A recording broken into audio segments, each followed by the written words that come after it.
Takkan sebab part ini hampa tak mau tukar, hampa nak overhaul gearbox. Kereta Proton Saga CVT gearbox. Bila nak ikut P1765 secondary pulley pressure tulu, janganlah cadang owner suruh overhaul gearbox terus. Check dulu betul-betul. Macam kes ni, owner dah pergi 2-3 kedai dah semalam. Semua bagi harga macam-macam, 8,000 lah, 10,000 lah, 5,000 lah, 6,000. Masalah yang sebenar terjadi, pipe air cooler je bocor. Sekarang kita dah buka dah pipe air cooler.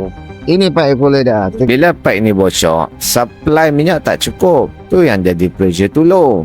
Zaman sekarang barang semua mahal. Cuba kita fikir betul-betul. Kalau semua benda kita nak overhaul. Bang, duit bukan senang cari bang. Tu kes ni, tukar pipe air cooler, buat adaptation balik, selesai masalah. So, hampa ada masalah apa-apa, mai check dulu. Kan saya dah kata, check percuma je kat Asraq.